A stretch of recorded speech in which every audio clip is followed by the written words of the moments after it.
Welcome back to Psychedelics Today. This is Joe Moore coming at you from Breckenridge, Colorado.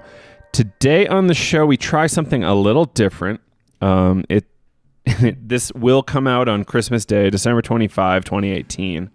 And the topic is, something that us in the psychedelic world are very interested in. Was there psychedelic use in medieval or ancient Christianity? And if so, was there a tradition, a secret tradition of including that art of mushrooms or psychedelic substances in cathedrals or castles or whatever? And we have Tom Hatsis and Dr. Jerry Brown on the show to discuss that with us. It's an interesting format. This is the first time we've done a debate. So I tried to moderate. Largely, you won't hear too much from me. I interject just slightly here and there. But for the most part, it's these two who, have actually debated each other in person in the past. And, I think they're friends. I'm not 100%. I think they're friends. And, it comes out to be a pretty interesting discussion. So, previously, to me, there was no question that this was the case. But turns out I might have been wrong. I don't know where I land now. I'm far more agnostic on the topic than I was before, which I think is something you might lean towards at the end. Who knows? There's plenty of weird art out there, but maybe there's some great stuff too. Who knows? So let us know what you think of this. If you want us to do more debates, that's probably something I'm interested in doing. Just gotta get those people together with divergent opinions, and see what happens. All right, so that's it for the intro here. If you want to support the show, please check out our merch. We've got t-shirts, shower curtains, pillows, stickers, all sorts of stuff available, including consulting services. If you want to talk to somebody, Kyle or I or somebody else, we can help you out with that.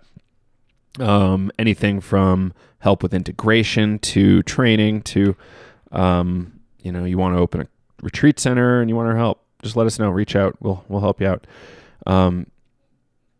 We also have some books on the store, about $10 each, an integration journal and a trip journal.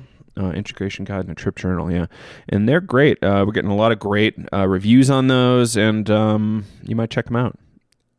And if you really, really want to support us, maybe become a patron. Check us out, psychedelics, or patreon.com/psychedelics today. And you can donate as little as $2 a month. And we would really appreciate it. It's probably one of the better ways to support us. And you get certain kind of prizes or gifts from us as a result of, what you donate. So thank you all for listening here, and I hope you enjoyed the episode. And, tell some friends, and happy holidays. Enjoy the slowest time of year. It's at least slow for me. I hope it's slow for you. Take care, and see you on the other side. Ladies and gentlemen, welcome back to Psychedelics Today. Today on the show, we have a interesting setup for you. This is the first time we've done it on the show. There's going to be a debate between Jerry B. Brown, PhD, and Tom Hatsis. Do a little intro here, and then we can get rolling. Jerry B. Brown, PhD, is an anthropologist, author, and activist. Served previously as the professor of anthropology at FIU in Miami, where he designed and taught a course on hallucinogens and culture. The course examines the use of psychoactive plants by tribal and classical cultures, including ancient India and Greece, and discusses the discoveries of modern mind explorers, the psychonauts of the 20th century. He's the co-author of Sacred Plants and the Gnostic Church, Speculations on Entheogen Use in Early Christian Ritual, 2014 book. I'm sure we'll get a little bit more into your background, Dr. Brown, after. And for Tom is an author, public speaker, roller derby player, and potion maker who authored 3 books in psychedelia: The Witch's Ointment, The Secret History of Psychedelic Magic, The Psychedelic Mystery Traditions, spirit plants, magical practices, ecstatic states, and microdosing magic, which we featured very recently on the show.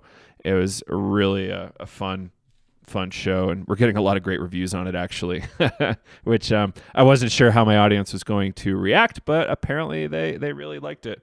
Tom also partnered with event organizer and short filmmaker Eden Woodruff, who runs a psychedelic harm reduction, education, and magical organization called Sanctum Psychedelia in Portland. The two are currently in the process of winning the Guinness Book of World Record for magic, which is interesting. We haven't talked about that before.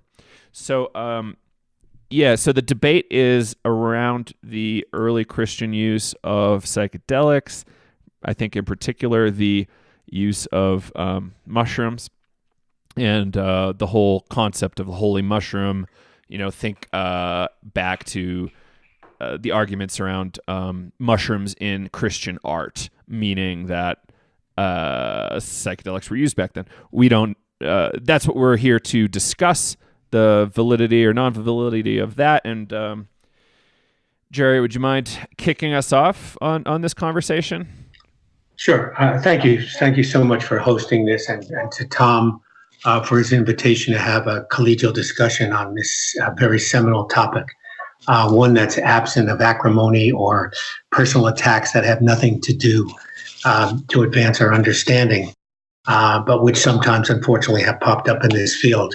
I emphasize the importance of research, independent review, open give and take, because at the end of the day, the presence of psychedelics or entheogens, or theogens, as Tom would have it, in Christianity is a big picture story that can change the master story we've been told about the history of Christianity, and by implication about the life and divinity of Jesus, deepen our understanding of the role of entheogens, sacred plants that commune with the divine within or inspire the divine within, illuminate similarities in the use of entheogens and healing in shamanism, Christianity, and even contemporary psychedelic-assisted psychotherapy, and also provide a historical and contextual background for informing the current conversation about psychedelics and the future of religion, including the questions of legalization and the emergence of the psychedelic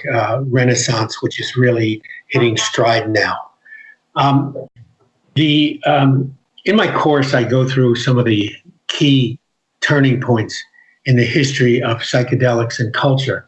And one of my favorite ones is the Miracle of Marsh Chapel, which was an experiment conducted by Walter Pankey back in 1962 at Marsh Chapel in Boston. And it was a double-blind experiment in which psilocybin was given to 10 divinity students and a placebo niacin to 10 others. The research found that 9 out of the 10 students who received the psilocybin had authentic mystical experiences. One of them, who went on to be the famed religion scholar, Houston Smith, called this the most powerful cosmic homecoming I have ever experienced. And Walter Clark, a distinguished psychologist, said, "There's no experiments known to me in the history of the scientific study of religion better designed or clearer in their conclusions than this one." In fact, 25 years later, Rick Doblin, founder of MAPS, did a follow-up study on 7 of the original participants, which confirmed that this psychedelic psilocybin experience was one of the most significant and enduring in their lives. The reason I say this, I emphasize this, of the many important historical case studies, is that it forms an important strand in the tapestry of psychedelic history, linking the vast past of entheogens in prehistory and shamanism, classical cultures, to the current psychedelic renaissance. Why? Because I believe, and so does my co-author, psychotherapist Julie Brown, that the large part of the success of current research in psychedelic-assisted psychotherapy with depression, anxiety, and trauma is due to this kind of mystical experience.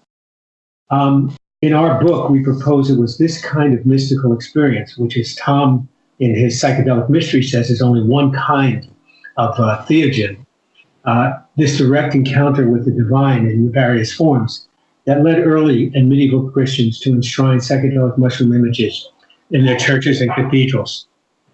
Basically, after discovering an Amanita Muscaria mushroom, which was confirmed by the eminent mycologist Paul Stamets in Roslin Chapel, a 15th century Catholic church in Scotland, we were intrigued about how many psychedelic images, particularly entheogenic mushroom images, are there in Christian art.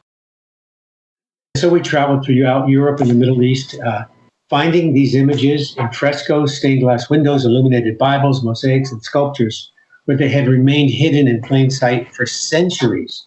Why hidden? Because art historians, church historians, and theologians do not have training in mycology to recognize entheogens. As one famous art historian who commented on the Great Canterbury Psalter said, "I wouldn't know a mushroom if I saw one." Some of the major images, the stunning images of psychedelic mushrooms in Christian art that we find and present in our book were, of course, the famous one, the iconic large Amanita Muscaria image at Plain Chorale, which was the focus of a great debate between R. Gordon Wasson and John Allegro.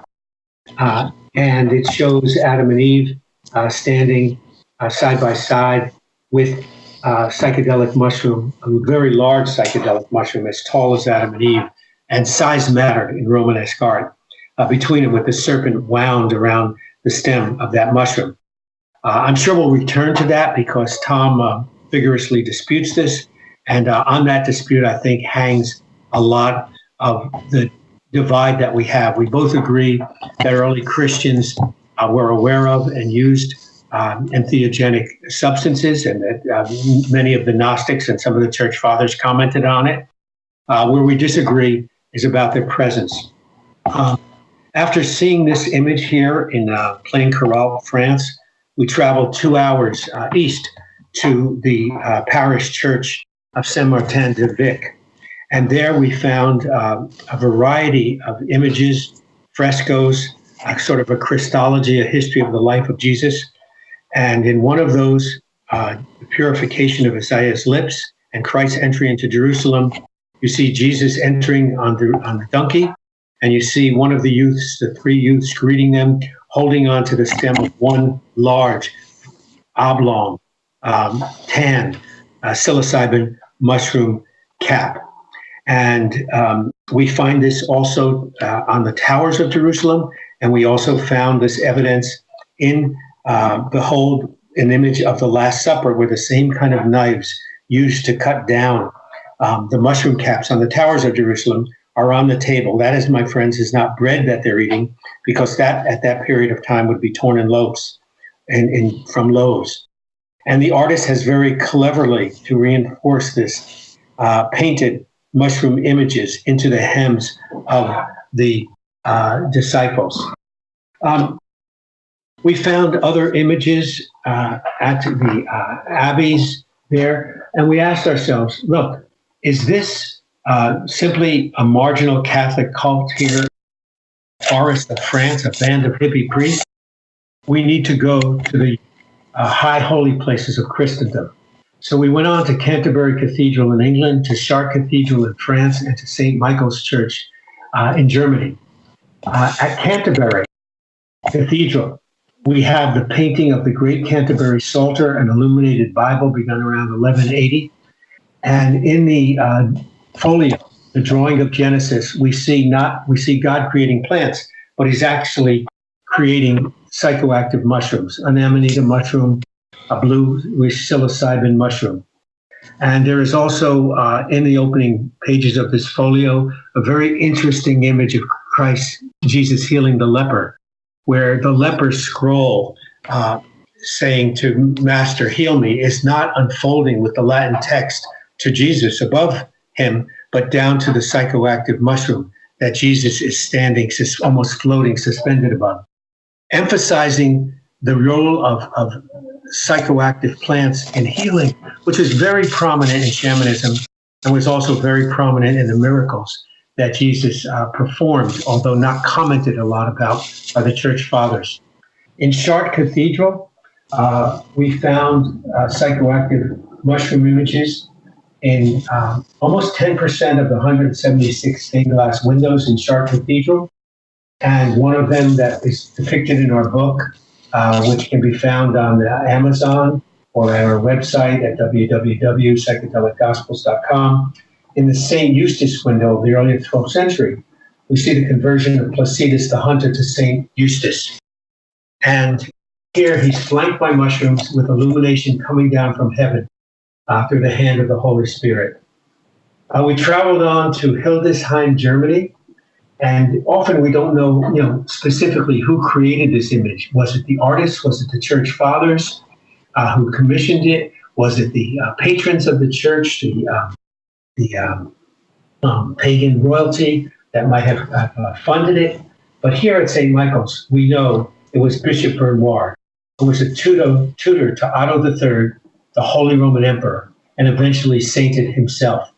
He created a bronze Christ column with 28 scenes, including the Transfiguration, which is one of two miracles that happened to Jesus, not done by Jesus, a pivotal moment where in the New Testament where God first intersects with man through Jesus. And the disciples, Peter, James, and John, are standing under psilocybin mushroom caps, drawn so precisely that some ethnobotanists have been able to identify, which of the psychoactive species of psilocybin that is.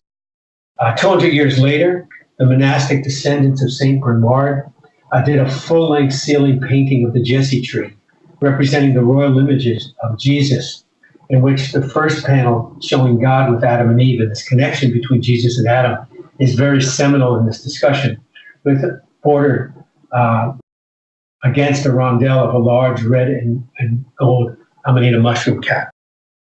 When you get back beyond the 3rd century, there are no visual images, and there was no Christian art, so to speak, for a lot of reasons: poverty, persecution, the lack of institutions or church buildings in which this art could be presented.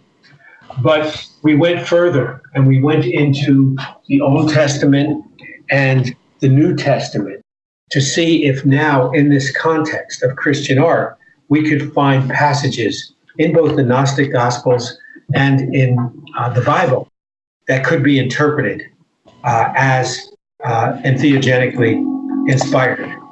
We found this in 2 Esdras. We found it in other passages, and one very interesting one in the Gospel of Thomas, where Jesus tells Thomas that they both received knowledge from the same source. This is so powerful that I'll quote it. Jesus said to his disciples, "Compare me to someone and tell me whom I am like." Thomas said to him, "Master, my mouth is wholly incapable of saying whom you are like." Jesus said, "I am not your master. Because you have drunk, you have become intoxicated from the bubbling spring which I have measured out. He who will drink from my mouth will become like me. I shall become like he, and the things that are hidden be revealed to him." Now, we're obviously talking about a drink. We're obviously talking about intoxication. We're obviously talking about measured out, indicating that the dose was known or important here. And there's another passage in the Gnostic Gospels where Jesus says, "If you become to my disciples and listen to my words, these stories will minister to you. For there are 5 trees for you in paradise, which remain undisturbed summer and winter, and whose leaves do not fall. Whoever becomes acquainted with them will not experience death." And here we believe this is a direct reference to the evergreens, like the pine and the cedar and spruce, which never lose their leaves, and one of the main hosts of the Amanita Muscaria mushroom. Obviously, there's a lot of explanation that needs to be given to discuss each of these particular images. I believe that with Pope Gregory, who said in the 6th century, "Let art be the Bible of the illiterate." And so this artwork became the literal interpretation and communication for the elite, for the initiates, of the role in psychedelics in opening up a pathway to the divine, and we believe a direct experience of Jesus and of the healing power of Jesus. And that's why they were enshrined. And why we say in our book very clearly that we don't have a smoking gun, and we don't know if there will ever be one about the time and life of Jesus and the disciples. So we make a distinction between that and between tracing this back to the time of Jesus and the disciples.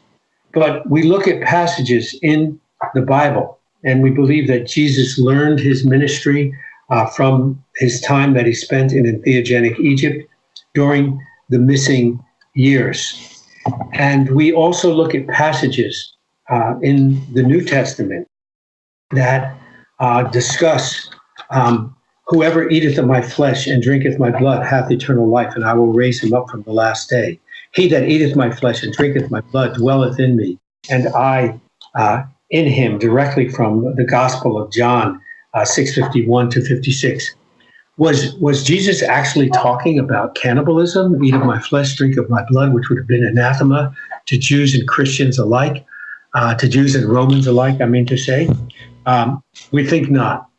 We think that this was the original Eucharist, and that Jesus became aware of his divinity through the use of psychoactive plants, and particularly psychoactive mushrooms, although there were other pharmacas, other psychoactive substances in wide use at that time through the Neoplatonic world, through the shamanic world, and through the entire circum-Mediterranean area, which was rife with these practices, out of which Christianity arose.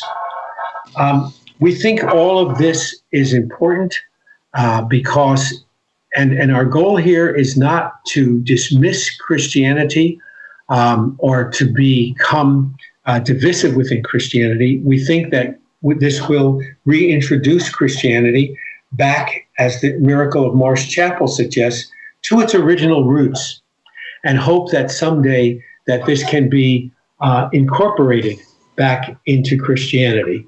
Our mission is here through the Psychedelic Gospels is one of education, research, and advocacy for the legalization of psychedelics for therapeutic and religious purposes, and to make them available at sacred centers and religious retreats with the availability of trained guides if people desire that.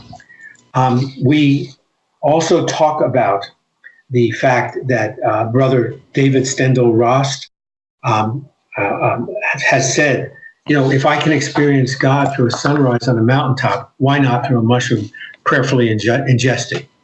We don't think these plants are part of God's creation, and that there needs to be a divisiveness, although we understand and have no illusions about this is a big stretch for the Catholic Church. However, it took the Catholic Church 300 years to apologize to Galileo for the condemnation of him at that time for his scientific findings about the solar system.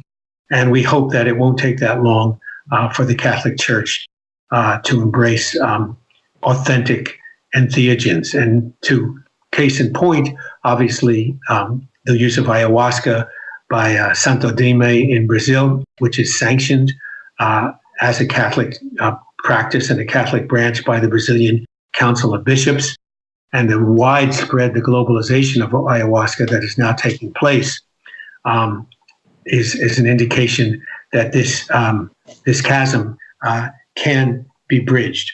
I know that everything I've said here needs a lot more discussion, but I wanted to present this as an opening overview of our work. Thank you. So this is about 17 minutes. I know it's about 18 and a half, actually. Okay. So we'll try our best, Tom, to have you, Tom, to fit that in. I understand that historically debates would be like days long. So, yeah. This is a rough sketch of the argument on both sides. And let's hear it from you, Tom. I mean, well, Well, the good news is I could listen to Jerry talk for hours and hours. Yeah, and hello, Jerry. It's always a pleasure when we get to speak. My best always to you and Julie. And Joe, thank you so much for having us on. Now, let's see where to begin. So I'm not going to refute anything Jerry just said. I'll save that for the rebuttal. I'm just, that's my address to the audience. And so let's just get right into it. There are a number of problems with the holy mushroom hypothesis that make it all too unlikely. You'll notice that in Jerry's entire opener, he made a lot of assertions, but offered absolutely zero evidence for the claim. And that goes to the first problem with the mushroom hypothesis, is that there is a complete lack of textual evidence or testimony or any corroborating verification whatsoever to support the claim that anyone ever painted a mushroom into Christian art during the centuries we call medieval Europe. Now, one could say that the mushrooms were too sacred to be put into writing, but that smacks of conspiracy. It also doesn't even make sense. You could paint it, but you couldn't write about it. That doesn't make any sense historically at all. Furthermore, as I show in my book, Psychedelic Mystery Traditions, and Jerry agrees with me, Christians had no problem writing about these extraordinary plants. I have 3 chapters in the book dedicated to how different Christians used things like cannabis, opium, and mandrake, and none of them ever bring up a mushroom. So despite the conspiracy-laden idea that these plants were too sacred to write about, well, just read my book and you'll see what I'm talking about. Theodoret, Basil, Ambrose, Macarius, and a host of others all wrote about their mandrake, opium, and cannabis experiences. Another problem is, when did this all stop? Did they ever stop? When did they stop painting mushrooms in art? Are there any modern mushroom artists today? If so, where are they hiding? Where are their paintings? It seems very convenient that the only images that are ever advanced by Jerry and others come from hundreds of years ago, where we can't ask anybody about them. Why don't they ask anybody in the modern days about this? Well, because kind of the jig is up. I also need to briefly address the difference between historical inquiry and cross-cultural approach that Jerry and many others employ with regards to this question. We use different tools of finding the truth in both those cases. In Julie and Jerry's book, they do some excellent cross-cultural research demonstrating the timeless lineage of the entheogenic experience. No doubt about that. But there's also a problem with this. You'll notice that the first few chapters of their book have nothing to do with Christian history at all, but instead seek to make a cross-cultural argument. So Julie and Jerry write about Siberian shamans and the rites of Eleusis and the immortal Soma of the Vedics and Maria Sabina and the miracle of March Chapel. None of that has anything to do with Christian history, and the rest of the book, the rest of the chapters, which are very enjoyable to read, deal more with Julie and Jerry's quest to find the art scattered throughout Europe and photograph it, and very little to do with actual church history or historical contextualization. Now, of course, there is some church history and some historical contextualization, but it occupies fairly little space in their book for a claim of that size. It's a big claim. The chapters that deal in Christian history are mostly about the journey, and it's a wonderful journey. But this is not a cross-cultural question. It's not an anthropological question. It's a historical question, and it has to be vetted on historical grounds. So let me take an example that both Jerry and everybody agrees mushrooms are present. Among the Aztecs and First Nations or First Nations peoples civilizations. Okay. So we have these little statues that look very much like mushrooms from Mesoamerica, and I'm sure all your listeners have seen these statues. Jerry will know what I'm talking about as well.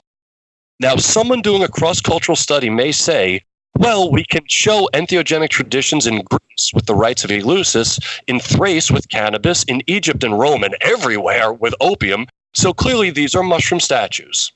To which I would say, yes, I agree from a cross-cultural perspective that these statues could be mushrooms.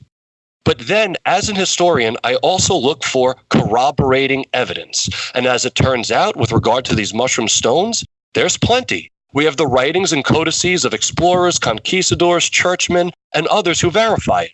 We have artistic representations of the mushroom in Mesoamerica. We have eyewitness accounts of its use. We have the Popol Vuh and other writings. We have corroborating evidence. We have a perfectly natural context with which to place these mushroom stones, and it all works historically well.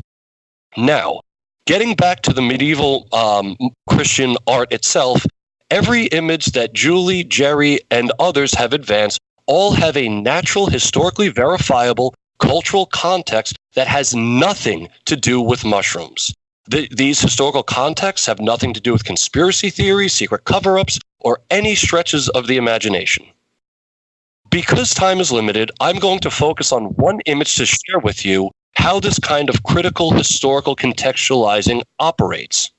But if you check out my writings on psychedelicwitch.com and watch the debate Jerry and I have up on YouTube, you'll see that I can historically deconstruct and dismantle every image that's been put forth. The image I want to discuss is one Jerry brought up earlier, and that is the infamous plain Coralt fresco, which Jerry and many others have argued depicts an Amanita Muscaria mushroom. Using just that one example, I want to share with you how critical historical methodology is used to crush unsubstantiated claims like the mushroom in Christian art. Jerry is correct in his book in both our public and private conversations, and he just said a moment ago that Pope Gregory wanted to use art to teach people the stories about Jesus. No disagreement there.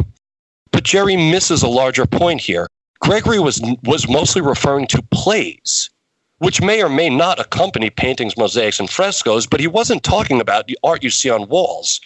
So during medieval times, you had a number of different plays. Some of these plays were plays about the apostles, others were about the saints, others were about folk characters, still others were about Jesus. Three of the most popular plays were the mystery play, the miracle play, and the morality play. Most people that look at the plain Coralt fresco see only that fresco and the tree, because it is a tree, and nothing else. But plain Coralt, the chapel itself, shows evidence of housing a number of these kinds of plays. Indeed, there is evidence for the three most popular kinds. The morality play is evidenced in, there's a painting of Reinhard the Fox playing his fiddle at plain Coralt chapel. There's the miracle play as evidenced by St. Eloy shoeing a horse, and I'm not going to get into all of that because time is limited. And there's also the mystery play that features Eve and Adam in the garden and the redemption that comes through faith in Jesus. So in psychedelic mystery traditions, I write about an ancient Christian mystery known as the Radix Apostatica, the root of apostasy, which refers to Adam and his transgression against Yahweh and Jesus as the redeemer of original sin. This is first addressed by Paul in his letter to the Corinthian church, his first letter to the Corinthian church, I should say, chapter 15, verses 21-22, when he refers to Jesus as the last Adam. So that's what this mystery play was about, salvation from original sin through faith in Jesus Christ. And like I said a moment ago, we can't see that lone fresco in a vacuum, the image in question. You have to see all of the ones there because it's actually one of four other frescoes that tell this story of the mystery play. So we actually know what this play was about. Those other frescoes, and Jerry will agree with me, show Mary and the infant Jesus, the scourging of Jesus, the crucifixion of Jesus, and his resurrection when he's surrounded by the four evangelists, Mark, Matthew, Luke, and John. So you have to see the entire story that the art is telling, not just a clip of it that's convenient for conspiracies. This is the story of Jesus' birth, torture, death, and ultimate triumph over Adam's sin. Okay, so that's the context. Now let's zero in on the tree itself. The first thing to say about the tree at plain Coralt is that the only reason many people think it's a mushroom is that if you Google the image, the four renditions that come up the most have all been doctored. All of them. Even in Jerry's book. It is the one image in his book that is listed as having been enhanced. So he admits that they enhanced it. And I salute Jerry for his honesty because every other version that you will find on the internet that has been altered to look like a mushroom doesn't say anything about doctoring the photos. So Jerry is honest, and we all should tip our hats to that honesty. Now, there is one photograph available online that has not been doctored at all, and I invite any listeners interested in this topic to check out Giorgio Samarini's Flickr page and his crisp, undoctored, unenhanced photos of the plain Coralt fresco, actually all of plain Coralt. And it becomes clear when you are looking at the photo that hasn't been doctored that the top was never meant to be red. The paint is faded, of course, but one can still see that the color used to be a purplish or deep green color. You can even compare the color of the treetop to the tiles that are painted on the side of the fresco and just see that they're two totally different colors. Again, just go to Giorgio Semerini's Flickr page. You could just see it for yourself. You don't have to take my word for it. You'll verify it just looking at it. Now, secondly, getting to the top of the tree, we have to explain the so-called spots on the treetop because, again, admittedly, if you don't know much about medieval mystery plays and medieval popular culture, it's very easy to confuse that for an Amanita Muscaria mushroom. Hell, 20 years ago, I thought it was an Amanita Muscaria mushroom. So let's go back to that mystery play I mentioned earlier, the one based off the Radix Apostatica. Central to this play was what was called a paradisabom, the paradise tree. So when Jerry and others refer to these kind of trees as Pilsenbaums, which means mushroom trees, they are seemingly unaware that that kind of tree actually already has a name. So in short, they are attempting to rewrite history, not through any malicious intention, at least not with Jerry, but from a sheer lack of ignorance of medieval popular culture. The paradise tree is a mix of the tree of knowledge of good and evil, and a symbol of Christ's victory over Adam's transgression. So the symbols in this victory are twofold. First, there is a common tradition as the time as pertains to the Feast of Eve and Adam, which took place every year on December 24th when this play was performed at Plain Crawl. And this tradition was to place small Eucharist wafers on the tree branches. That's what those little white dots are on the fresco. And you can even see the leaves that are on the treetop. So I've never seen a mushroom that has leaves or branches. And again, Julie and Jerry were honest. So they left the leaf lines in. If you go to the other highly doctored images on the web, they've completely erased the leaf lines. So those aren't Amanita Muscaria flecks, the white spots. They are communion wafers, and we have an entire cultural context in medieval history to demonstrate this. In fact, you can easily tell this because Amanita Muscaria spots are not in neat little rows as they appear on this tree. Amanita spots vary in size, shape, and location on the mushroom top. The spots on this tree have been carefully lined there. Okay, so this shows that there's a deliberate attempt to make it look like these are wafers and not Amanita spots.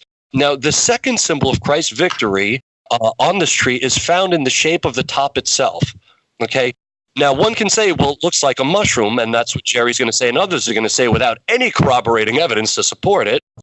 But what they're actually looking at is what was called the parasol of victory.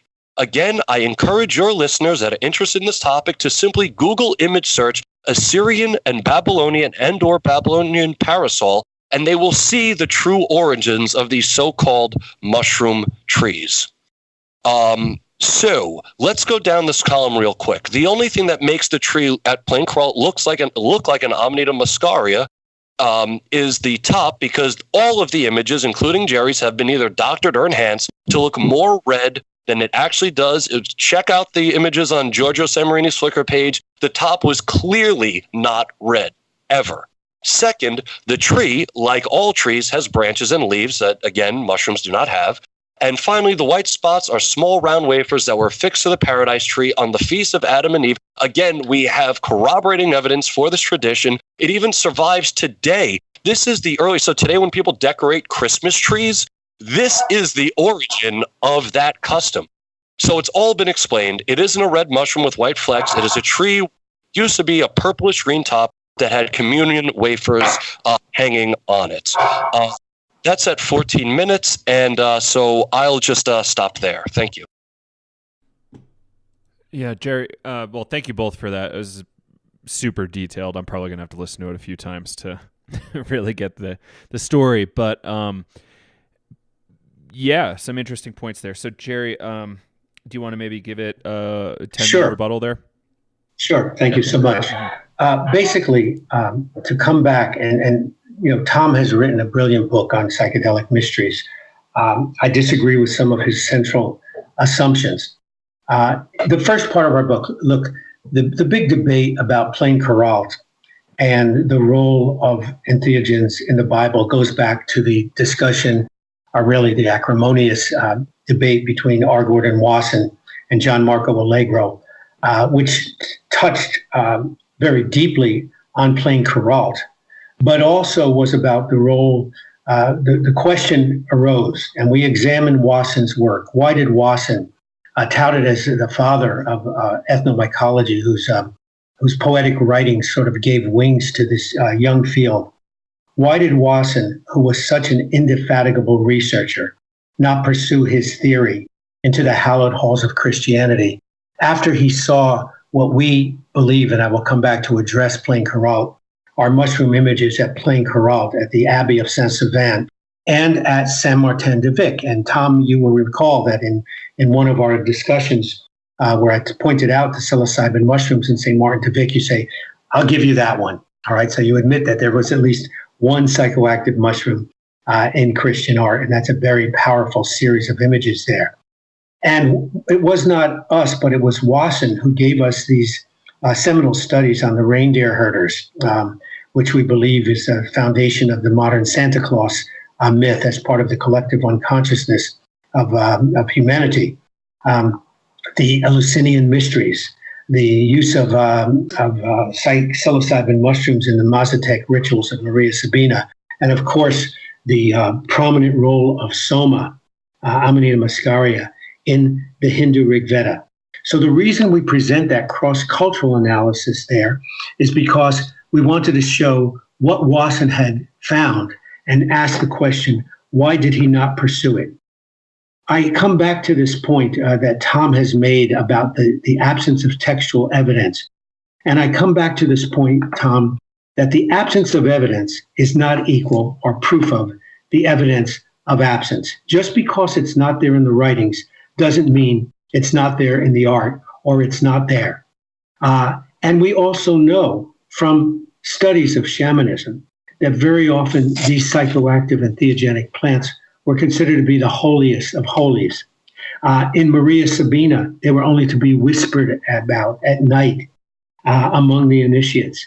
In the Eleusinian mysteries, you could not talk about what you experienced with the fungus, the Claviceps purpurea, at Eleusis upon pain of death.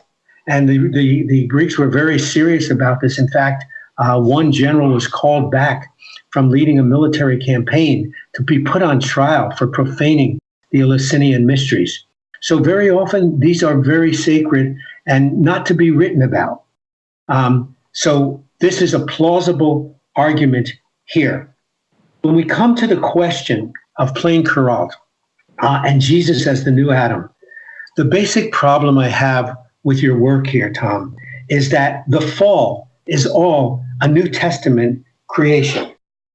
And here we are talking about a representation from the story of Genesis. As an anthropologist, I like to know, how do the natives interpret these symbols? Writing, and in this case, Plain Kuralt, writing in the 1900s, Bishop Renaud described the fresco as a mushroom tree with several heads. When the photograph of this fresco was presented at the meeting of the Société Mycologique de France in 1910, he said, instead of the customary tree, the artist has given us the fly agar. In the official guidebook, Meringue Indra Chapelle de Plain Kuralt, published in 2000, takes notice of the tree of original sin, depicted as an enormous mushroom. Our guide there to Plain Kuralt, and we have been to Plain Kuralt, Alan's Crantel explicitly describes it as a hallucinogenic mushroom. So when you do anthropological fieldwork, when we say we enhance that photo, we did not alter the photo. And if you look on our website, you'll find Julie's original photo and the enhanced version and the enhanced version. The enhancement was done to bring out the color and contrast, not to doctor the color. And that is red, which was there in the Romanesque palette. The problem with relating this to the fall, that the whole issue here was about Adam's transgression, that this is a New Testament interpretation of the Garden of Eden. And this scene here, And as Julie approached the image very closely, she noticed that Eve's body half of her body is skeletonized, indicating that she has not only imbibed of the tree of the knowledge of good and evil, but also of the tree of immortality. And no one has ever noticed that, because skeleton remains are very important and essential in the practice of shamanism, and of course in the church relics. The skeleton, the bones of relics, the Paul and other people we quote talking about the importance of bones. So if you look at this as a image of awareness of immortality, this leads to a reinterpretation of Genesis, because the question that happens here is that it's asked, look, they have eaten of the tree of the knowledge of good and evil. What if they eat of the tree of immortality and become as to us? That is what is essential here. It is an Amanita Muscaria. It is red. The white fleck top is close enough to the case on plain coral to being a fly agaric, definitely. And it took some painstaking work for the artist to put that in there. There is no development yet of field of depth or perspective. So these branches could be the artist's rendering of mushrooms growing in clusters. And Tom says, well, there's no veil there. Well, that critique is misplaced, because Amanita Muscaria are found with and without the veil. Even Panofsky, who was the art historian that Wasson cited to say it was a Filzenbaum rather than a tree, rather than a mushroom, finally admitted that it could have been definitely the work of an artist who pointed in. Samarini, an Italian ethnobotanist, gathered multiple representations of mushroom trees, all of which have umbrella shape, and none of which represents the uplifted branches of the Italian pine. Tom argues that the fruit does not matter. It is a disobedience to God and the fall. And he quotes Paul, for as in Adam all die, so also in Christ all will be made alive. This, again, is Adam initiated death by disobeying Yahweh and when he ate of the tree. The fruit of itself does not matter. The defiance matters. Well, we would argue that it does matter whether you're eating an apple or some kind of fruit or a powerful psychedelic mushroom.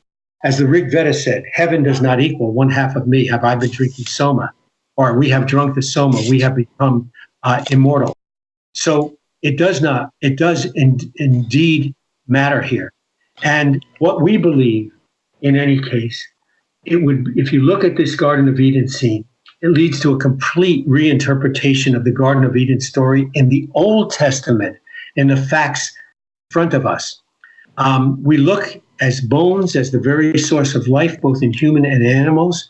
To reduce oneself to the skeletal condition is equivalent to re-entering the womb of the primordial life and to complete renewal, mystical rebirth. That's from McCrae, Mircea Eliade, who gave us the definition of shamanism as archaic techniques of ecstasy.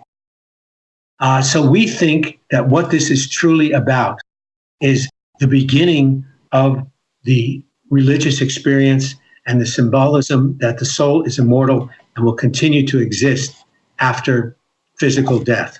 Obviously, all medieval churches, or many, preserved the bones of saints as sacred relics, and the great basilicas were created on the resting place of the apostles. Here's what we can draw. A plant with properties that could be plausibly named the herb of immortality, and I'm quoting Wasson, responded to one of man's deepest desires in the early stages of intellectual development. It took him beyond the horizons that he knew in the harsh struggle of survival, to planes of existence far removed from his daily round of besetting care. This was the beginning of the shaping of humanity's mythology and its religious life. If this is true, then we resolve the question of evil in Eden, of this fatal flaw in God's otherwise perfect world, which has plagued Jewish and Christian theologians alike. Because this is not a question of evil entering Eden, God's perfect creating, but as the serpent, as the bringer of knowledge, in leading man, and actually woman, as man's spiritual guide to higher awareness.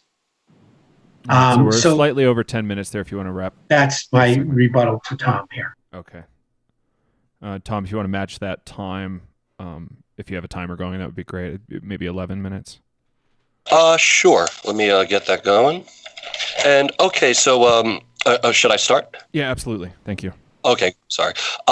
So there's a lot was just said there. Now, again, the only thing I didn't hear was any evidence. I heard a lot of arguing to authority, which is a logical fallacy, as Jerry well knows. And I just need to say, I just spent 10 minutes giving a culturally specific evidence to explain the tree, and Jerry just completely ignored all of it. I heard no evidence. I heard a string of arguments to authority. Your guide at Plain Carl Fresco, Jerry, is not a medieval historian. I am. He doesn't know what he's talking about. Jerry also says, first, he says that artists wouldn't know a mushroom if they saw it, and then he just cites a whole bunch of artists or art historians that said, oh yeah, it's a mushroom.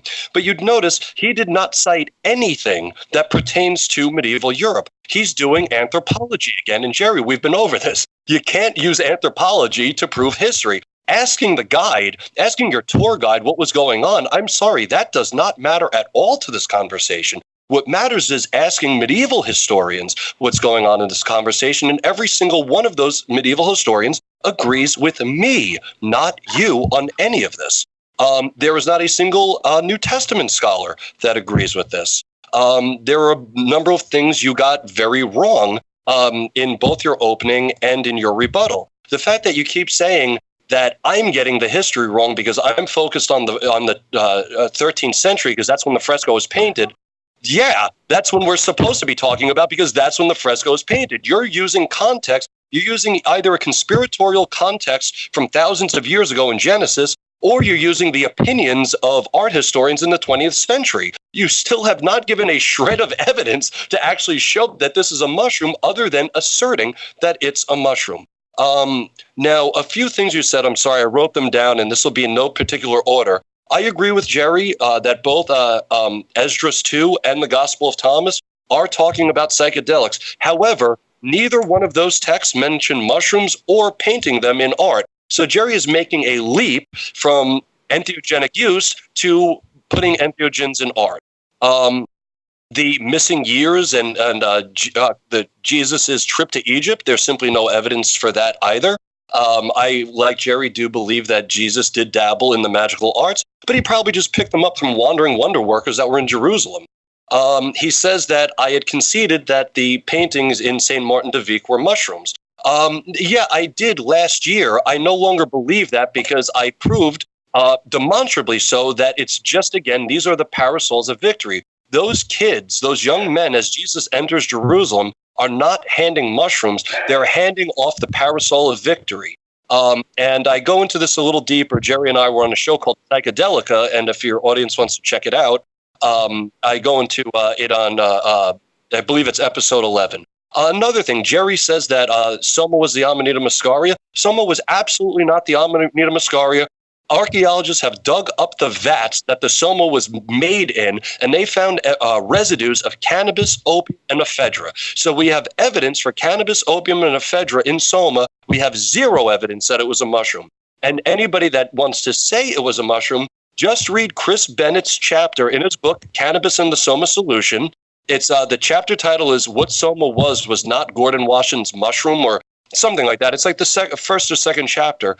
That chapter conclusively dismantles the idea that Soma was Amanita Muscaria. It's clinical and it's gorgeous. I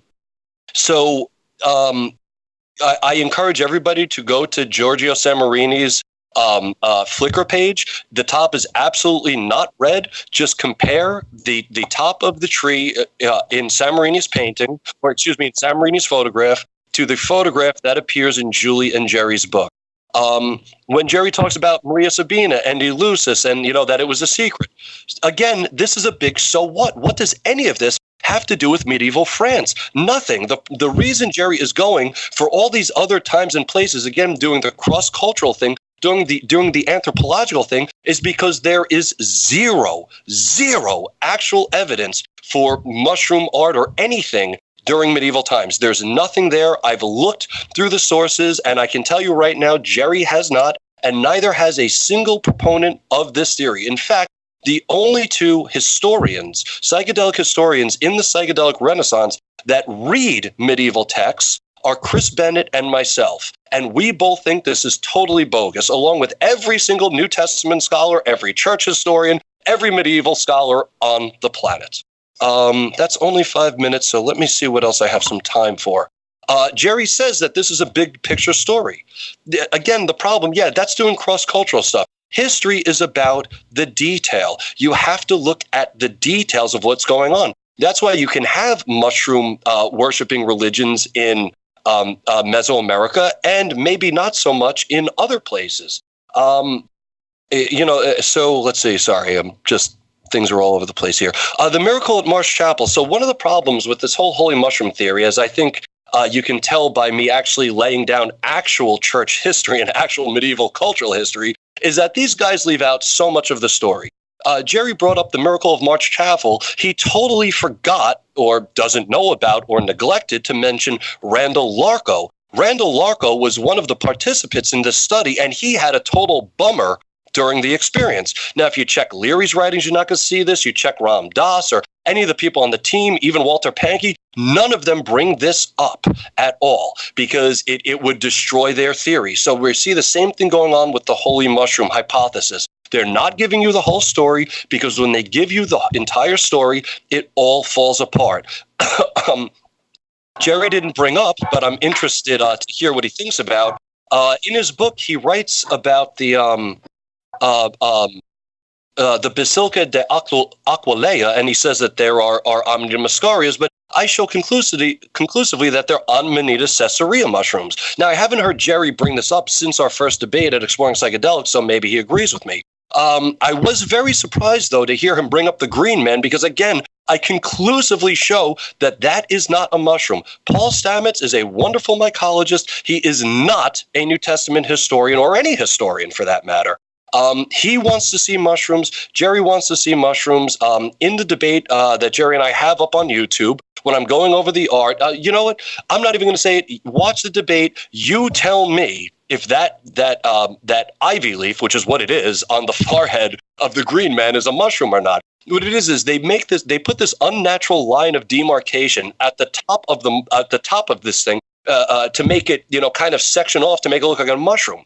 But the actual statue itself doesn't have that line of demarcation. And when you don't have that line of demarcation there, it doesn't look like a mushroom at all. It just is the ivy branches and ivy leaves rather just going on and on and on over the green man's face. He has the history wrong. Not a single one of these guys, and with respect, I include Jerry in this, know anything about church history, know anything about New Testament history or church law or how it changed over time or medieval popular culture. Again, I just gave excellent evidence to support the idea that the tree depicted on the plain Carl fresco is in fact a tree. It has branches, it has leaves, and you can clearly see that they have hung, or they wanted to depict the hanging of communion wafers on it. That was part of the entire play. Like, we have the script of this play. What Jerry needs to do is show us in this script where it says anything about Amanita Muscaria mushrooms. We know what those white dots are. So why, if every single one of these images, there's just a problem that none of these guys are actual historians. They don't know what they're looking at. They're using anthropology and psychology and neurogenesis and nonsense in some cases, like John Rush just uses total nonsense to try to make this point. And I don't put Jerry in that camp, by the way. Jerry's a bona fide scholar.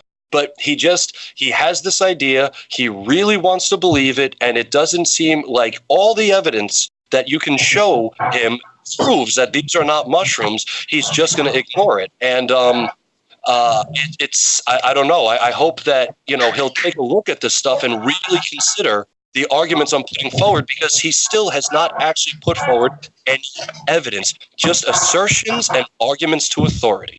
And I'll leave it at that. All right. Thanks, Tom. That's about, that was about 10. 9 minutes and 20. And how do we want to close this up, guys? So we're coming up on a little over, we'll probably end up at a little over an hour. Maybe 5 minutes to kind of close. Jerry, does that sound good? Or Sure, that sounds great. I'll clue you in when 5 rolls around. Right. I've made this point before that this is not simply cross-cultural analysis, although that's part of it.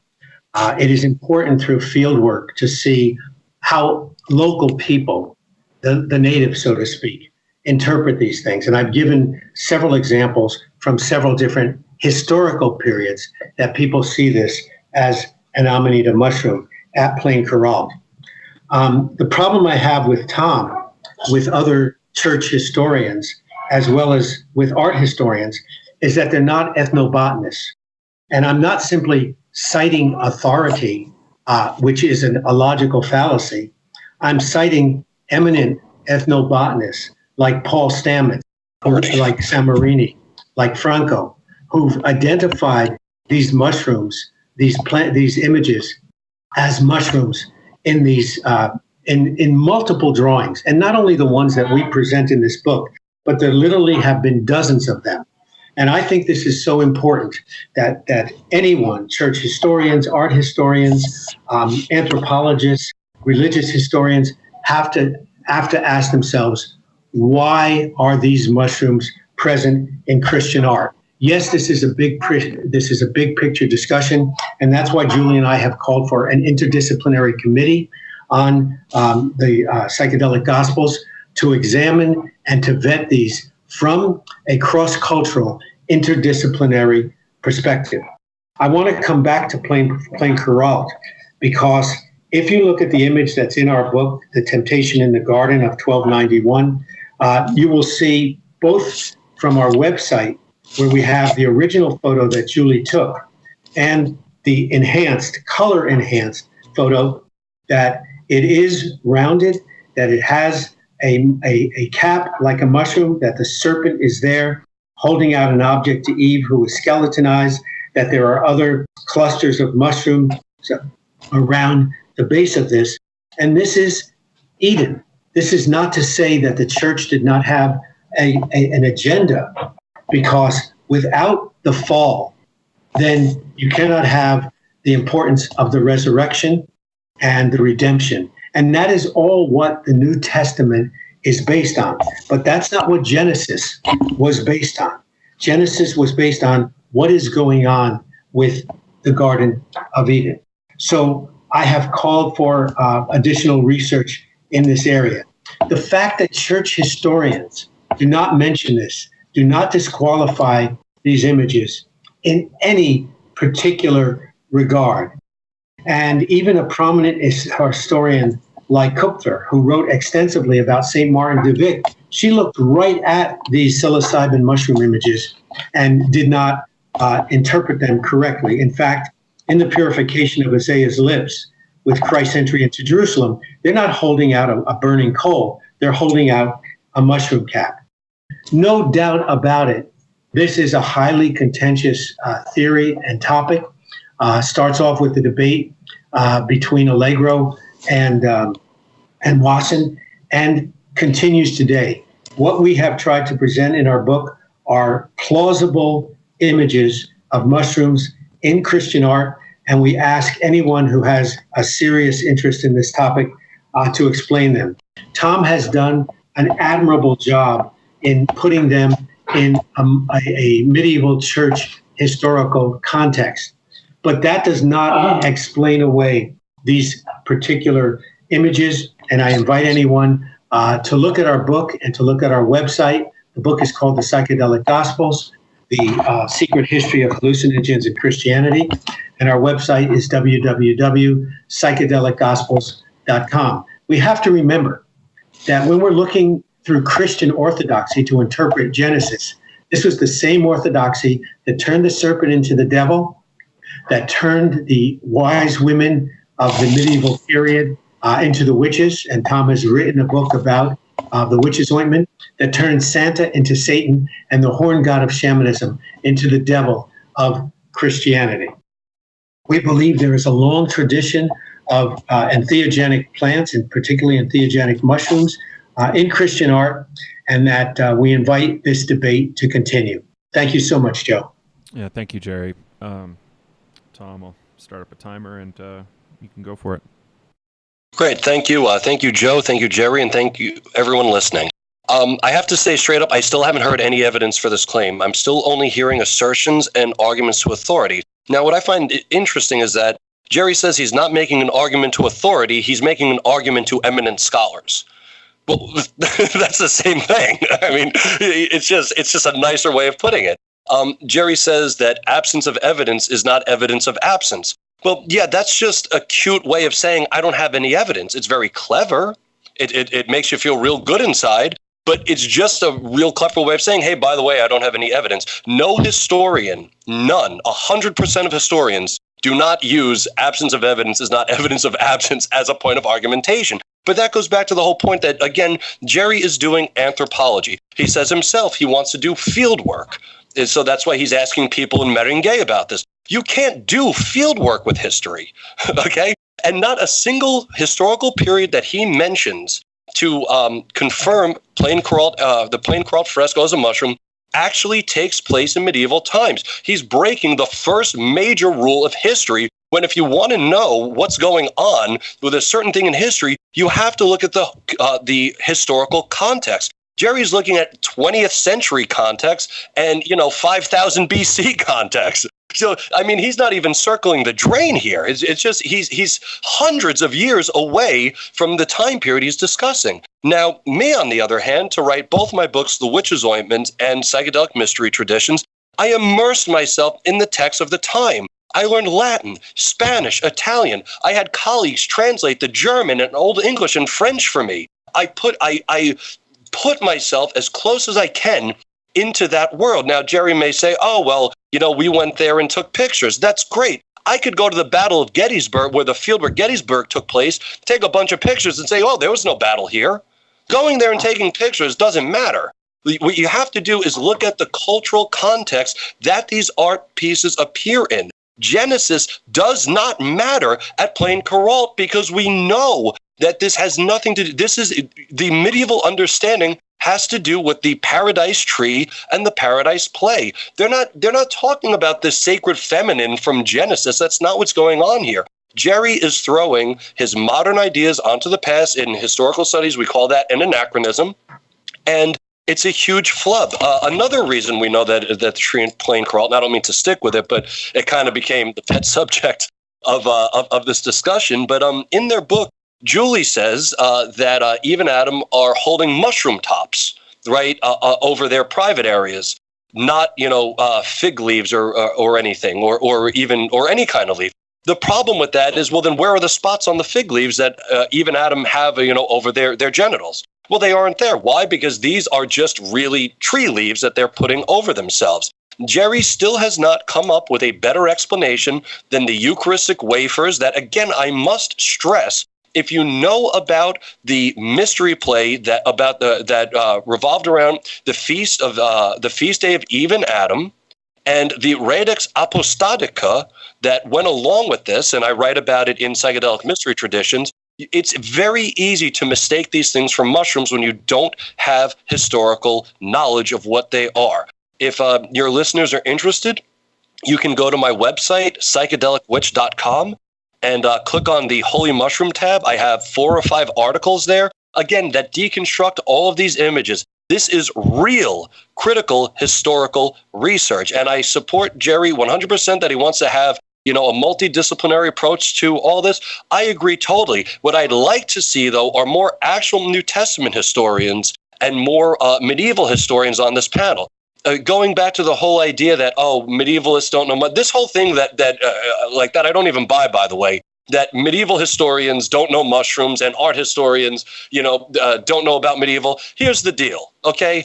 I am a medieval historian, I am a church historian, and I know my mushrooms, okay? So that entire argument does not work with me at all. I go foraging for my own mushrooms. That's how well I know my mushrooms. So Jerry saying all this just doesn't what? So a medieval scholar can't know anything about mycology? That's ridiculous. That's totally ridiculous. So again, just to close, there's absolutely no evidence for the claim. There's no corroborating evidence, which is what Jerry needs. There's not a scrap of a mention anywhere. Saying that it was too secret to talk about doesn't get us anywhere. That's just called negative evidence, especially in light of the fact that these church fathers and other Christians not only wrote about their psychedelic experiences, but as I show in psychedelic mystery traditions, encouraged their congregations to have these kinds of experiences. So the whole conspiratorial aspect of this, I mean, conspiracy theories are nonsense, but there's evidence here to show that it's totally nonsense.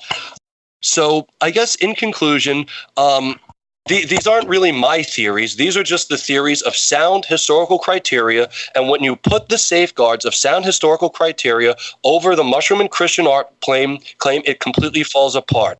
I would encourage, last thing, your listeners to check out Carl Sagan's baloney detection kit. It's just a way of testing truth claims. So, you know if you're looking at, gibberish or if you're looking at something, there's anything there.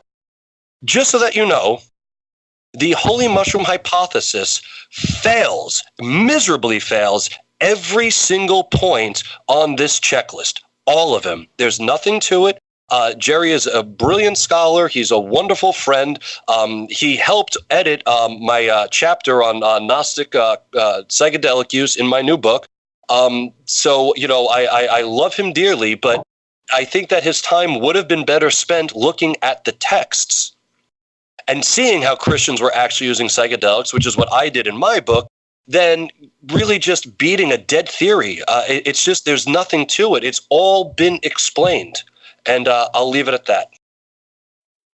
All right. And wait, one last thing. You will notice I did not make one argument to authority, any appeals to anybody. My entire discussion, my opening, my rebuttal, and just now were all evidence-based. All of it. Everything I've said for this past hour, you can verify yourself. Everything Jerry said, you cannot verify. You can only take his word for it.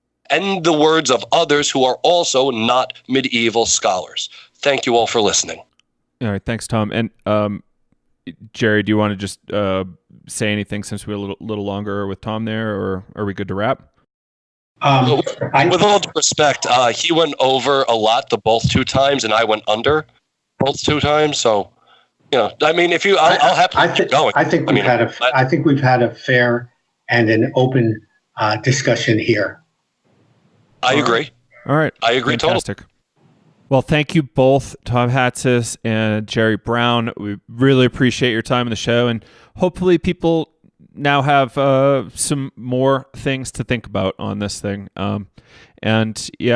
Perhaps we'll get a chance to dig in deeper as more things have developed in the field. So thank you both, and looking forward to chatting with you both again. Absolutely. Jerry, always a pleasure, man. Love you. My pleasure, Tom.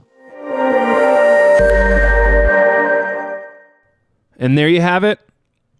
Tom Hatsis and Dr. Jerry Brown on mushrooms in Christian art. What do you think? Let us know. Or you can email us, psychedelicstodayemail@gmail.com, or you can join our group on Facebook where we have a lot of active conversation. You can find that at Psychedelics Today group on Facebook, and we'd love to have you there. A lot of interesting conversation and minimal spam. Like what you'll be seeing on a lot of psychedelic groups lately is just a lot of spam. Buy my book, come to my retreat in Jamaica and smoke this bufo toxin or whatever. We delete a lot of that and kick people out. So yeah, come join us, have a vivid conversation, and find the others digitally. Let's see what else here. I've got Kyle visiting me in a few days in Breckenridge, Colorado. It's going to be awesome. We're going to spend about 7 days together digging in on psychedelics today and what the future looks like. So that's going to be great. And hopefully we get some snowboarding in too. It's been an amazing winter here, so I hope to share that with him a little bit. And let's see. Yeah, I think that's probably it for outro. But yeah, definitely really curious to hear what you think about this kind of podcast format. So definitely reach out and let us know. If you want to support us again, patreon.com/psychedelics today. You can donate as little as $2 a month to keep the lights on here and keep us growing. We're trying to grow our team to bring more and more to the psychedelic community. So anything helps. If you want to get educated, we've obviously got online classes like Navigating Psychedelics that you should check out, books like our Trip Journal and Integration Guide, and we got merch like t-shirts, stickers, shower curtains, pillows, and more. Check that out at psychedelicstodayshop.com. You can get there from psychedelicstoday.com. And as always, just please tell your friends about the show and possibly leave us a review. We love reviews on Facebook or iTunes. Thanks again for tuning in to Psychedelics Today. This is Joe Moore signing off from Breckenridge, Colorado. See you next time. Bye.